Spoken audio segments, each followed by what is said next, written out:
Quinta-feira da sexta semana do Tempo Comum, ano C. Eu sou o Padre Pedro Paulo. Iniciamos agora mais um programa Bíblia no mundo de hoje. Tem nas quintas-feiras é mister que passeemos, transitemos. Os franceses vão tomar do latim ambulare, ambulância, ambulatório, algo móvel, para falar deste caminhar ao léu com interesse e desinteresse, não querendo localizar exclusivamente alguma coisa, mas permitindo-se a surpresa e o prazer do acaso que o flaneur, passeador, encontra. Sobretudo os franceses muito orgulhosos da sua capital, e depois brasileiros que têm o mesmo orgulho da cidade do Rio de Janeiro, escritores importantes, vão propor também este flaner pela cidade, e usando inclusive a literatura como um instrumento para perpassar a cidade em busca da sua linguagem, da sua beleza, dos seus traumas e envolver-se mais diretamente com a complexidade da realidade. Pois bem, na quinta-feira queremos passear pelos caminhos da tradição da igreja. E aqui, por favor, vamos acordar. Talvez por essa influência, às vezes, em alguns casos, excessiva do protestantismo dentro da Igreja Católica.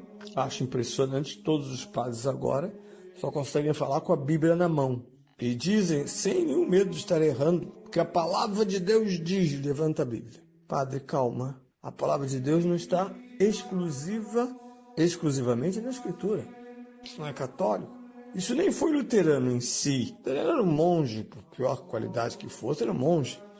Tinha uma formação católica tradicional, mas o decorrer do protestantismo que se espalha, se fragmenta e se afasta, a ponto de depois quase negar o luteranismo, que começa a pregar uma coisa que não é verdade. Uma autora da PUC uma vez escreveu uma obra chamada As Três Religiões do Livro. O cristianismo não é religião do livro, não é, como parte o judaísmo e o islamismo. E o cristianismo nunca foi religião do livro, só na cabeça, na prática e na perspectiva e na estratégia de grupos cristãos protestantes. Nós temos um caminho muito sólido para encontrar a palavra de Deus. Primeiro, na tradição da igreja, que é a palavra de Deus, porque a igreja munida do Espírito Santo é capaz, por si própria, de escrever a palavra de Deus. Afinal de contas, a autora da Bíblia é a Igreja Católica, a Igreja Apostólica, seja do Antigo Testamento, que não é mais o Testamento judaico, aquele que os protestantes vão assimilá-lo numa birra contra a velha Bíblia alexandrina, o cânon mais extenso, e muito mais o Novo Testamento, que os padres antiquíssimos, o próprio Justino, lá no segundo século, vai chamá-los de os evangelhos, a memória dos apóstolos. Portanto, a Bíblia não é autora da igreja, a igreja que é autora da Bíblia, a igreja católica, apostólica, romana, que é autora da Bíblia. E isso faz com que seja a igreja, isso é um dogma, a única intérprete sem erros da Escritura. Porque a Escritura vem conservada, escrita, vem proclamada, outorgada e vem escrita, lida, cantada, pintada, esculpida, até chegar ao fundo mais profundo das culturas, a dar nomes a povos inteiros, a locais, a dar à arquitetura algo que até hoje constitui um dos caminhos mais virtuosos do lucro turístico. O turismo religioso não é de um grupinho de piedosos.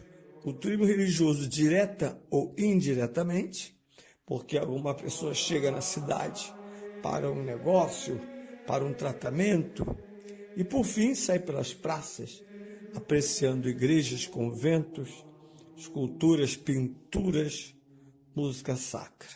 Outros vão diretamente por isso, Roma vai receber um dos movimentos mais violentos do cristianismo, que é o Ano Santo da Esperança. Milhões de católicos vão passar pela Porta Santa.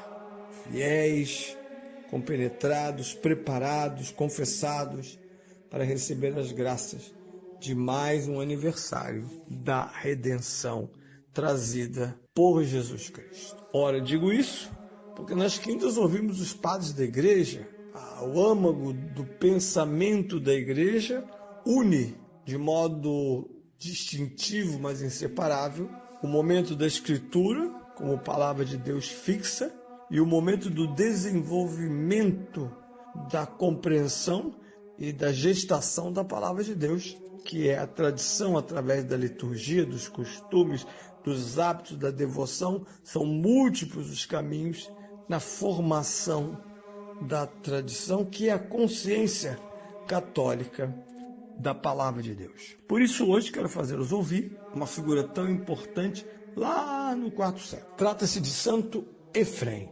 diácono. Ele está comentando o Dietéssaro, que é um documento importante, um código.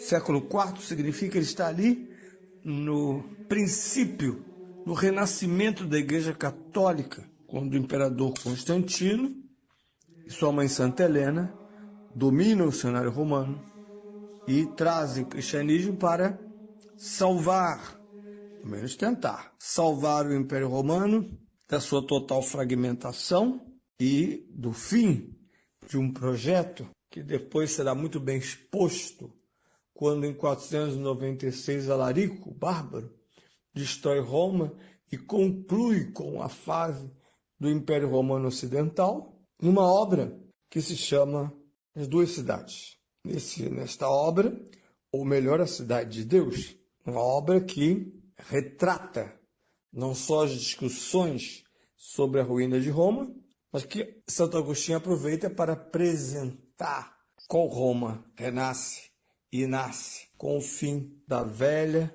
Roma pagã e decadente. É o tempo da liberdade, da expansão, da organização. Para alguns historiadores protestantes, eles dizem que é o fim da Igreja Católica, porque viramos Babilônia, porque o imperador usou o cristianismo, uma série de argumentos parcos, porque não conseguem, por falta de neutralidade e outras coisas, entender a grandiosidade que foi sair do gueto e assumir o futuro do Ocidente, no qual reside, em parte, o futuro da própria humanidade. O texto se chama, ou tem como denominação, o título, A Palavra de Deus, Fonte Inexaurível de Vida. Que inteligência poderá penetrar um só das vossas palavras? Como sedentos a beber de uma fonte, ali deixamos sempre mais do que aproveitamos. A palavra de Deus, diante das diversas percepções dos discípulos, oferece múltiplas facetas. O Senhor coloriu com muitos tons sua palavra, assim quem quiser conhecê-la pode nela contemplar aquilo que lhe agrada. Nela escondeu inumeráveis tesouros para que nele se enriqueçam todos os que a ele se aplicarem.